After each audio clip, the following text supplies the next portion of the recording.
I don't wanna fall in love. I just wanna have some fun, yeah. I don't wanna fall in love. I just wanna have some fun. I don't wanna fall in love, fall in love, fall in love, fall in love, fall in love, fall in love, fall in love.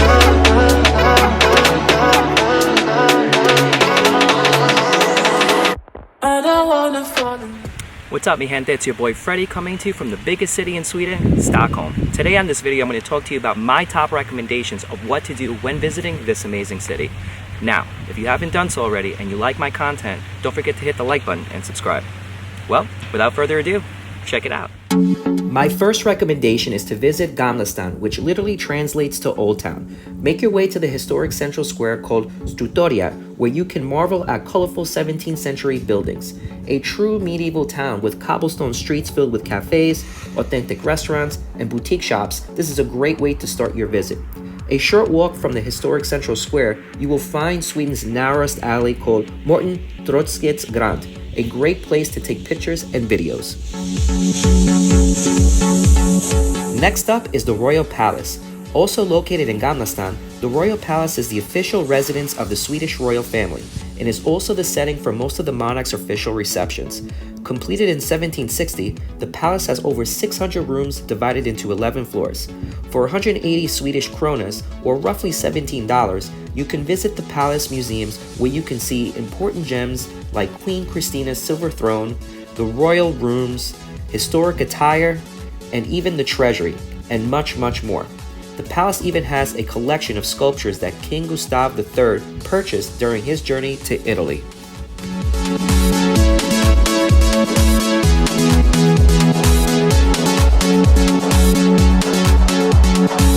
When you visit the Royal Palace, the changing of the guard is a true spectacle to watch.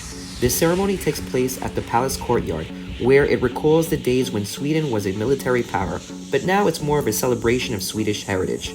The changing of the guard takes place at noon on weekdays and at 1 p.m. on Sundays.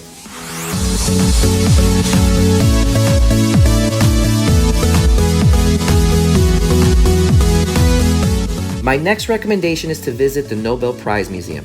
The museum does a great job in telling you the history of the world's most prestigious award. For 130 kronas, or roughly $12, the museum reviews Alfred Nobel's life and accomplishments in the 1800s. Wanting to leave a legacy, Alfred Nobel left a fortune to fund the Nobel Prize to recognize innovations in physics, chemistry, medicine, literature, and even peacemaking.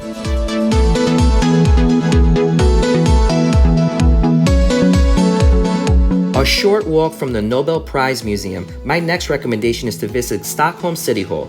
This location is famous for hosting the annual Nobel Prize banquet held on the 10th of December each year. Built in 1923, the hall style blends Northern European brick with elements of Venetian Gothic architecture. For 130 kronas, or roughly $12, you can visit the Blue Hall where the actual Nobel Prize banquet is held after the annual Nobel Prize award ceremony. Next, you will be taken to the council chambers where the Municipal Council of Stockholm hold their meetings. Take a moment and look at the ceiling, which the architectures intended it to look like an old Viking house. Finally, you will visit the Golden Hall. Artwork finished in 1922, there are about 19 million pieces of mosaic and it's all real gold, which is why it's called the Golden Hall. At the center of the room is the Queen of the Lake, a symbol of Stockholm. It is absolutely breathtaking. Next on the list is to enjoy a Swedish fika. This Swedish tradition is a coffee and cake custom enjoyed with friends to socialize and take a break. This typically can be done any time of the day. I decided to order a traditional pastry called kanelbulle, or cinnamon bun. All I can say is delicious. For awesome drinks and a cool environment, and I mean cool, then ICEBAR Stockholm is next on my list of places to visit. For a small fee, they provide you with a heavy coat and gloves to enjoy 45 minutes inside. At -5 degrees Celsius year-round, the entire bar is made of ice, including the glasses. Each year, they redesign the interior with brand new designs. During my visit, they were celebrating 20 years. So have a drink, enjoy, and cheers. Or skål!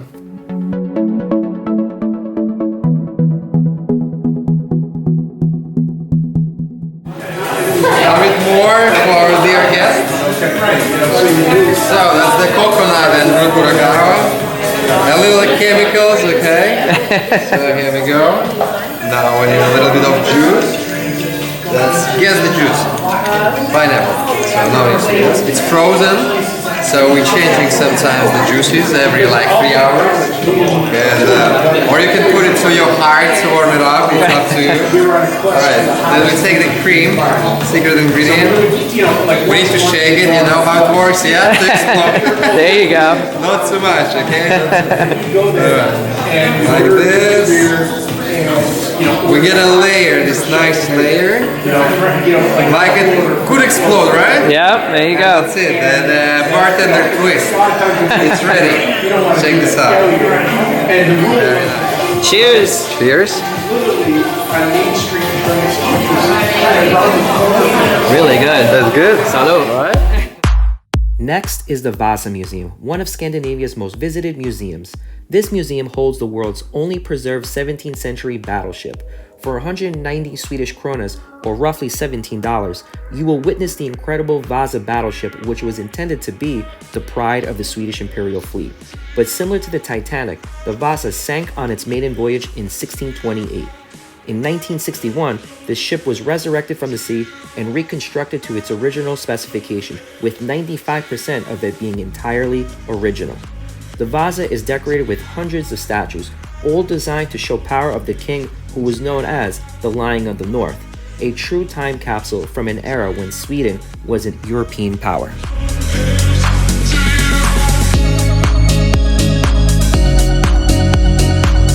No trip to Sweden can be completed without visiting the Abba Museum, one of Sweden's greatest pop groups, which were responsible for songs like Dancing Queen, Young and Sweet, Only 17. Yes, that group.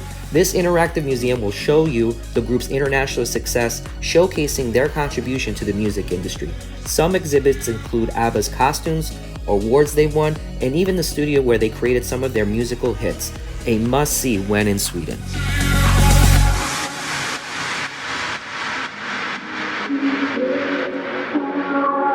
Next is the Skansen Museum.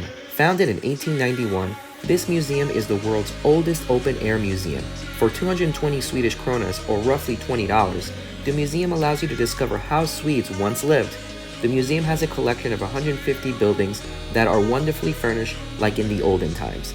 You can even catch the potters demonstrate their crafts. The museum even has a small amusement park as well as a zoo where you can see lots of native animals that live in Sweden. A must-see when you're in Sweden.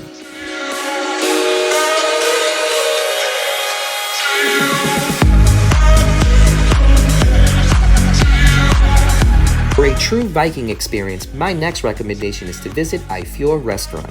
Located in Gamla Stan, this restaurant takes you back in time to the Viking Age. From an array of selection of beers to amazing music from the Viking era, this restaurant will definitely not disappoint. If you plan to dine here, I highly recommend you book well in advance as this can get very, very busy. Before you dine, the host will even introduce you in true Viking style. So, ladies and gentlemen, I have this lonely gentleman up in the bar. Now, he was outside and he looked so lost, so quicker than the eye could blink. I snatched him, I put him in shackles, and I brought him up to the bar. This is Freddie from New York! Give him a After that great introduction into the dining room, the menu options are great. If you dine here, you can expect to feast on beautifully arranged meals featuring root vegetables, reindeer heart, and lamb. I personally decided to enjoy the lamb dish, and it was delicious. Great food, awesome environment, and true Viking music. What more can you ask for? Before I move on to my next recommendation, I'll let you enjoy some of the Viking music I heard playing that night.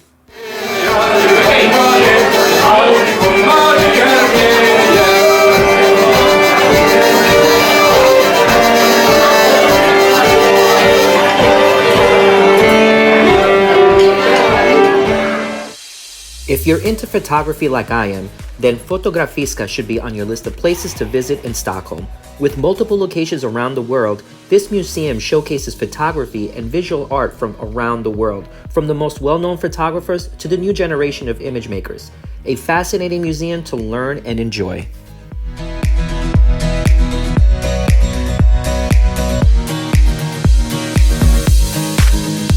Sweden has many palaces across the country, but if you're looking to catch a glimpse of the king and queen, then Drottningholm Palace would be my next recommendation. Located on the island of Lovon, this palace is the royals' permanent home residency. Built in the late 16th century, Drottningholm Palace has been called Sweden's Versailles. A big tourist attraction, for a small fee, you can tour the palace and see multiple rooms, sculptures, artwork, and much, much more. After you tour the palace, take a walk through the Royal Garden, where you can see magnificent fountains and statues. Absolutely beautiful.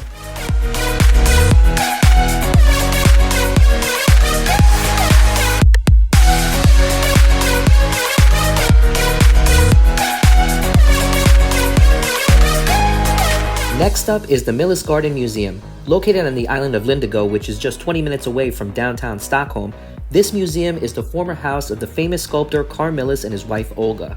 This world-renowned museum houses a collection of sculptures that are located on pedestals in a beautiful garden. His subjects, mostly Greek myths, such as Pegasus, scatters the gardens overlooking the water. Carl Milles' most famous sculpture, the Hand of God, is also displayed at the museum, a true masterpiece.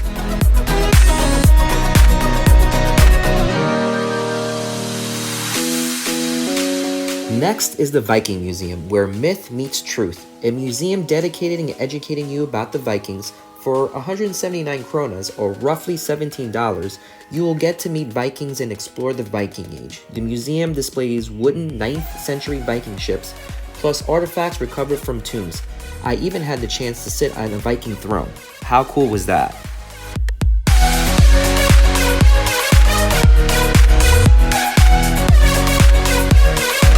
Sweden is an archipelago, so for my last recommendation, I recommend you take a boat ride from island to island.